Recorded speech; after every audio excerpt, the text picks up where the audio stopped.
बात है कि मित्रों, हम लोग चित्रा नक्षत्र की चर्चा कर रहे हैं और आज बात करेंगे चित्रा नक्षत्र में अगर आपके चंद्रदेव विराजमान हो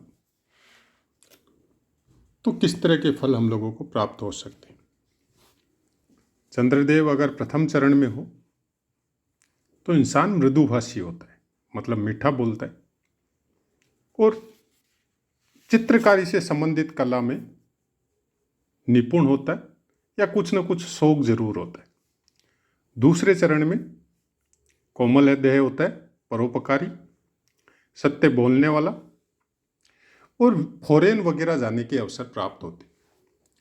तीसरा चरण बुद्धिमान होता है, शास्त्र या धर्म से संबंधित विषयों का जानकार होता है, मीठा बोलने वाला होता है और इन्हीं सब ज्ञान की वजह से प्रसिद्ध भी होता है। चतुर्थ चरण परोपकारी, माता पिता और गुरुओं के प्रति आदर करने वाला होता है। अब आगे बढ़ते। चंद्रमा अगर आपके चित्रा नक्षत्र में है तो उसके ऊपर विभिन्न ग्रहों की दृष्टियां क्या फल प्रदान कर सकती। सूर्य की दृष्टि जातक को ब्याज से संबंधित काम करने की तरफ मोड़ सकती है। कृषि में भी, कृषि से संबंधित, खेतीबाड़ी से संबंधित कामों से भी लाभ प्राप्त कर सकता है। मंगल की दृष्टि कुछ अपने परिवार में अपनी पत्नी से संबंधित कुछ प्रॉब्लम को क्रिएट कर सकता है, अनबन हो सकती है या और भी कुछ हो सकता है। बुध की दृष्टि विद्वान बनाती। गुरु की दृष्टि सभी सुख, इवन परिवार, समाज, गांव, शहर, धन, सब तरह के सुख प्राप्त करने की ओर इंडिकेशन देती है। शुक्र की दृष्टि सुखी जीवन होता है और माता के पक्ष से लाभ होता है, मामा वगैरह हो गया, वो सब के पक्ष से अच्छा लाभ प्राप्त हो सकता है। शनि की दृष्टि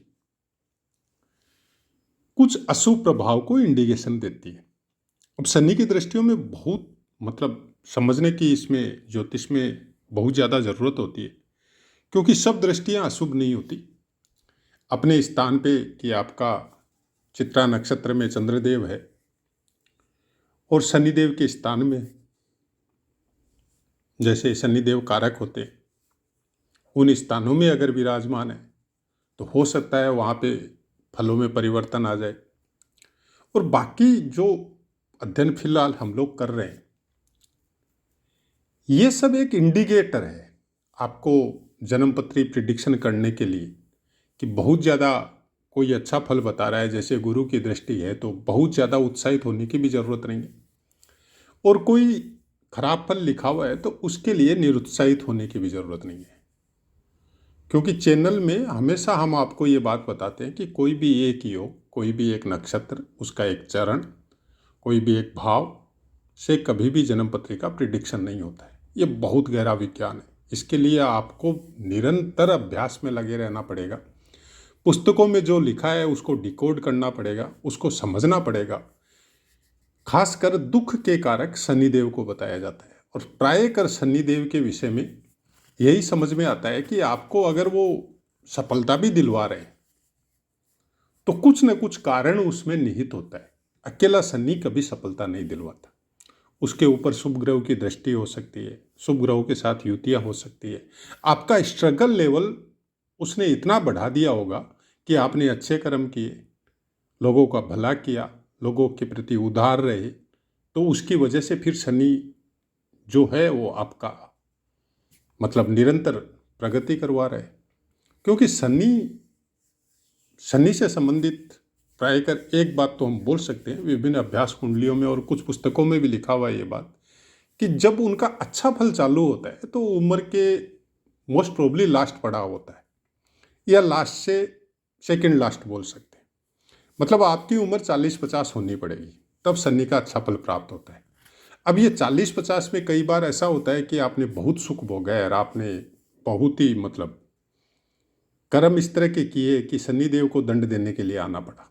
तो आप देखे होंगे बहुत से इंसान ऐसे आपको मिलेंगे कि बहुत सुख भोगा, बहुत प्रॉपर्टी बनाई, बहुत कुछ है, पैसे की भी कमी नहीं है, लेकिन खुद के भौतिक शरीर के ऊपर तरह तरह की विपदाएं, रोग हो, कोई ऑपरेशंस हो, कोई तकलीफ परिवार में हो, टूट फूट हो परिवार की, आपस में झगड़े फसाद हो, ये सब चीज़ें लास्ट पड़ाव में होती हैं, क्योंकि सन्नी का टाइम चालू हो गया है।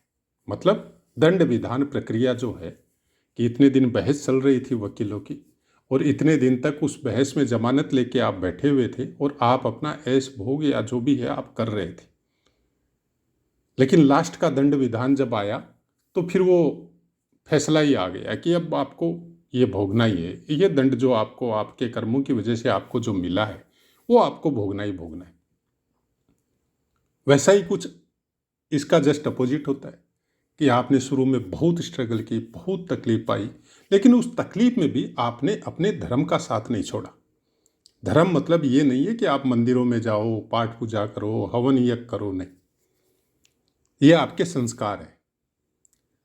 मनुष्य का धर्म तो मनुष्यता है कि आप दुखियों की हेल्प करो, किसी की तकलीफ में आप खड़े हो, किसी के साथ कोई दगाबाजी नहीं हो, किसी के प्रति कोई ईर्ष्या नहीं हो, किसी को कोई दुर्भावपूर्ण वचन नहीं बोले, ऐसे वचनों का अपने साथ नहीं रखे जिसको बोलते हैं कि सामने वाले का तीर की तरह भेदन कर दे, उसके हृदय को विदीर्ण कर दे। इस तरह के वचन भी नहीं बोलने चाहिए किसी को। सत्य भी कड़वा नहीं होना चाहिए, वो भी थोड़ा सोच समझ के और थोड़े अच्छे शब्दों का यूज करके होना चाहिए। आप उसको परिस्थिति बताओ, आप अगर उसके दोस्त है और है तो हकीकत बोलो, लेकिन शब्दों का चुनाव जो है वो थोड़ा अच्छे से करना चाहिए। तो कुंडली के कोई भी ग्रह कहीं पे भी बैठे हो, किसी भी स्थान में बैठे हो, एक तो ये भ्रांति मन में निकाल दीजिए कि आपके अष्टम में बैठे हैं, द्वादश में बैठे हैं, छठे स्थान में बैठे हैं, तो आपको सुनने को ये मिल गया कि ये यहाँ पे ये कारक नहीं है, ये वो नहीं है, तो इसको आपका फल खराब होगा, ये होगा, वो होगा। ये सब भ्रांतियाँ दिमाग से निकाल दीजिए। बहुत ऐसे ऐसे मतलब नामी आदमी जिनको आप फेमस बोल सकते हैं, चाहे वो नाम के द्वारा हो, अपने कामों के द्वारा हो, अपने धन के द्वारा हो, उनके 12वें स्थान में ग्रह मिल जाएंगे आपको, 8वें स्थान में मिल जाएंगे, छठे स्थान में मिल जाएंगे।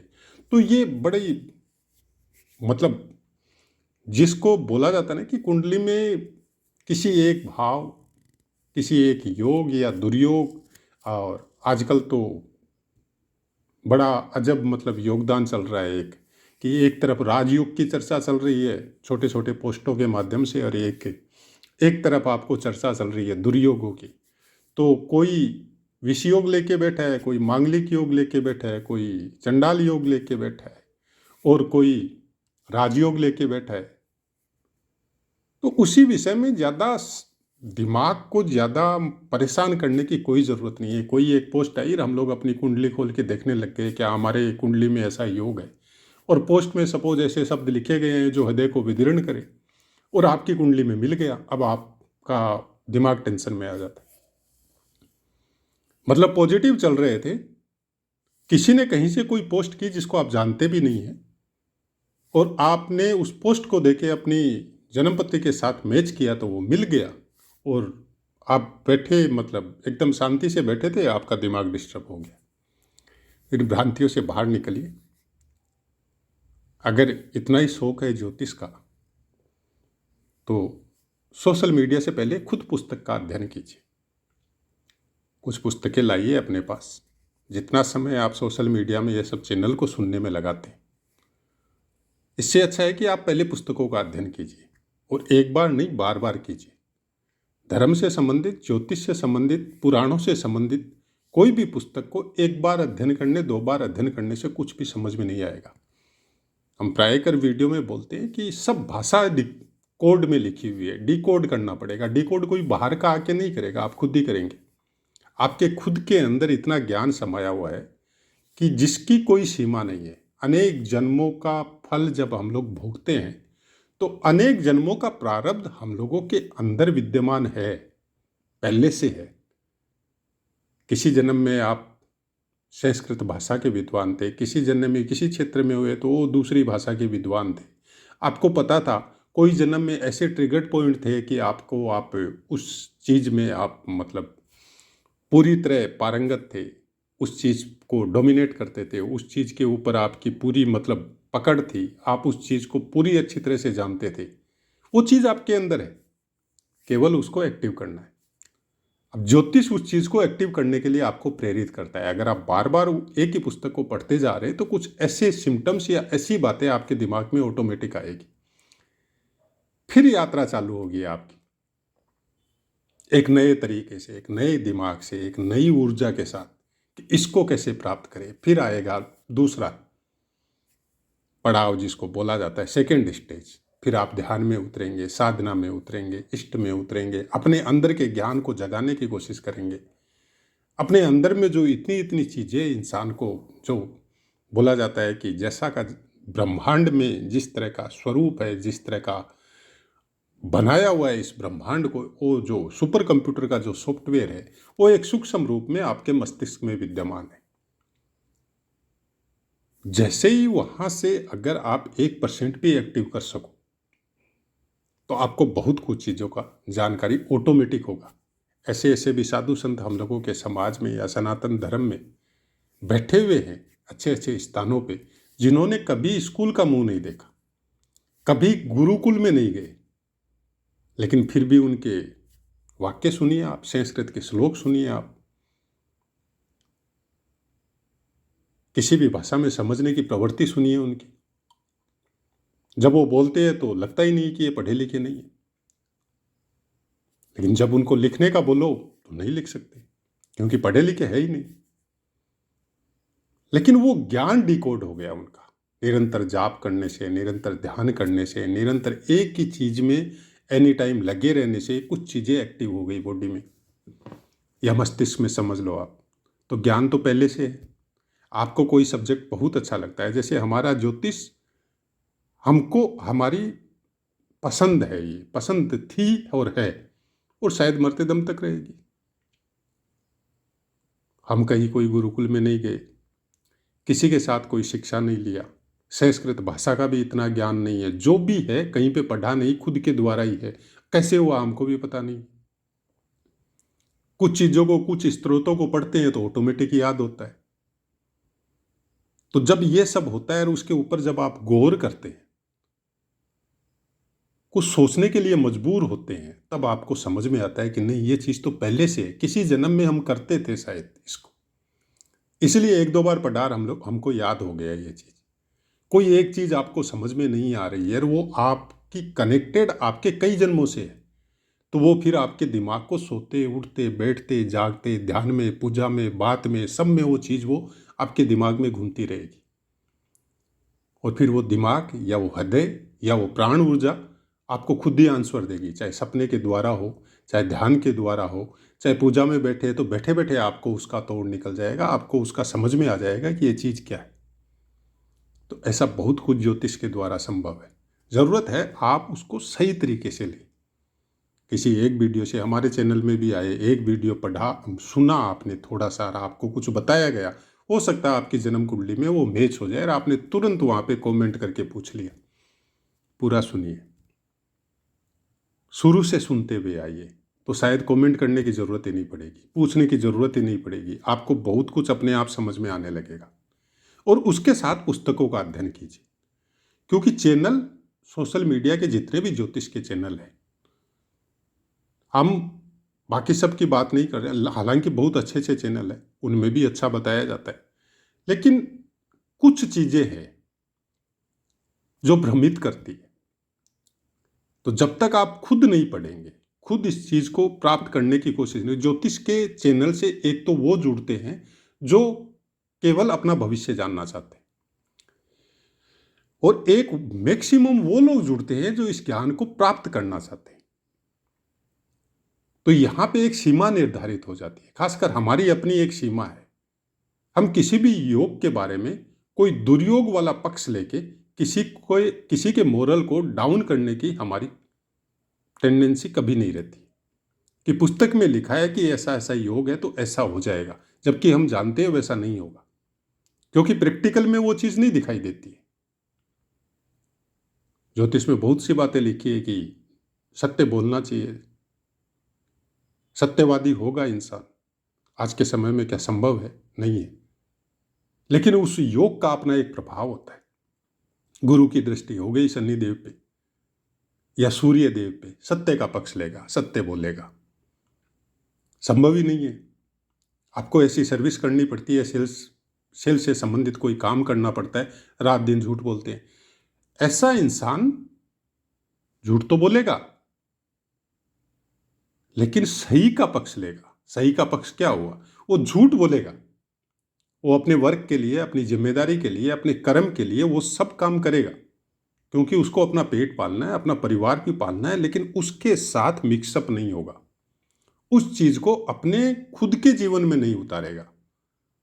मतलब ये हो गया कि आप जब घर से बाहर निकलते हैं तो आपका सोशल सर्कल बहुत बड़ा है, चाहे सर्विस की वजह से हो, चाहे आपके बिजनेस की वजह से हो। आप हजारों आदमियों से, जैसा जिसका लेवल है उस हिसाब से 100 से 10 से 50 से आप डेली मिलते, डेली उनके साथ वार्तालाप करते हैं। किसी के साथ सही बोलते हैं, किसी के साथ गलत बोलते हैं, किसी के साथ झूठ बोलते हैं। लेकिन जब आप घर जाते हैं तब आप अकेले ही जाते हैं।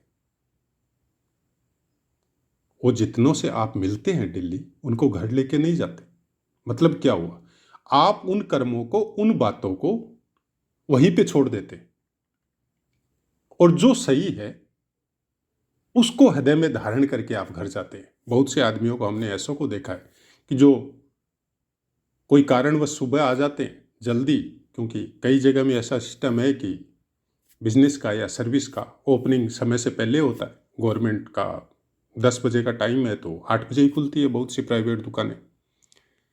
तो वहाँ पे घर से जल्दी आना पड़ता है, तो वो अपना नित्यक्रम भी ठीक से नहीं करते। लेकिन कई को हम देखा जब रात में जाते हैं, 8 बजे जाओ, 9 बजे जाओ, 10 बजे जाओ, तो रास्ते में जो मंदिर है उनका परमानेंट, वहाँ पे बैठ के 10 मिनट 15 मिनट नाम जप करके या जो भी उनकी इच्छा होती है उसके हिसाब से वो कर्म करके फिर ही घर जाते हैं। आप सोचिए, हम लोगों के कर्म कांड के जो संस्कार होते हैं उनमें भी ये बातें लिखी हुई है कि आप मंदिर जाओ, किसी साधना कक्ष में जाओ, किसी अच्छे संत महात्मा के दर्शन करने जाओ, उनसे आशीर्वाद लेने जाओ, या कोई तीर्थ स्थान में जाओ, या कोई अच्छे कोई स्थान में जो मतलब पूज्य हो पूरे संसार में या वो आसपास के क्षेत्र में, तो वहाँ से आपको डायरेक्ट अपने घर में आना चाहिए। किसी दूसरे के घर में या दूसरी जगह या होटल वगैरह में नहीं जाना चाहिए। कारण वहाँ से एक पॉजिटिव रे मिलती है आपको। वहाँ से कुछ ऐसी चीज़ें या ऐसी शक्तियाँ या ऐसी गैदरिंग आपके शरीर के आसपास आके इकट्ठी हो जाती है कि जो आपके पॉजिटिव रे को बढ़ाती भी है और आपका भला करने के लिए भी तत्पर रहती है। वहाँ की मिट्टी हो, चाहे वहाँ के धूल के कण हो, चाहे वहाँ की आबो हवा हो, चाहे वहाँ पे आपने 10 मिनट भी ध्यान किया, अपने मन से और से सब कुविचारों को निकाल के आपने ईश्वर का नाम लिया, तो वो जो शक्ति आपको मिलती है उसको लेके जब आप डायरेक्ट अपने घर में प्रवेश करते हो तो वहाँ का वास्तु ऑटोमेटिक सुधरता है। ये भी ज्योतिष का ही पार्ट है, लेकिन ये सब बातें नहीं बताएगा कोई। डायरेक्ट योग और दुर्योग की बातें कर लेंगे हम लोग, लेकिन इसी योग और दुर्योग को ठीक करने के लिए, उसका अच्छा फल प्राप्त करने के लिए हम लोगों को अपने कर्म कैसे करने चाहिए, हम लोगों की दिनचर्या क्या होनी चाहिए, वो सब बातों के विषय में कोई नहीं बोलता है। क्योंकि हम लोगों ने पुस्तकें पढ़ ली और पुस्तकें पढ़ के डायरेक्ट ज्योतिष बनने लग गए। अभी ज्योतिष में ऐसा कोई कॉन्सेप्ट ही नहीं है कि आप पुस्तकें पढ़ने के बाद में आप ज्योतिष हो जाएंगे। आपकी प्रिडिक्शन में वो चीज़ें ही नहीं आएगी, सामने वाले को आप समझ ही नहीं सकेंगे। तो कोई भी चीज़ के लिए, कोई भी योग या दुर्योग के लिए किसी भी भ्रांति में पड़ने की जरूरत नहीं है। किसी एक योग या किसी एक दुर्योग या किसी एक कोई नक्षत्र से अगर खराब प्रिडिक्ट भी निकल के आ रहा है तो वो वैसा का वैसा लागू होगा, ये कोई ज़रूरी नहीं है। स्थान का अपना विशेष महत्व है। जिस परिवेश में आप पल रहे हैं, जिस तरह के आप कर्म कर रहे हैं, उसका भी अपना बहुत बड़ा महत्व है। फिर दशा, महादशा, वरक कुंडलियाँ, तो ये बहुत बड़ा विज्ञान है। इसको समझना इतना आसान भी नहीं है, लेकिन एक एक चीज़ को नोट करके दिमाग में सेट करके आप बहुत कुछ इसमें समझ सकते हैं कि खुद के अभ्यास के द्वारा खुद का कुछ चिंतन इस टाइप का आपका होना पड़ेगा कि आप ज्योतिष को किस लेवल में समझ रहे हैं। तो आशा है मित्रों पाठ समझ में आया होगा। अब अपनी वाणी को विराम देते हैं और आपसे आज्ञा लेते हैं। जय माता।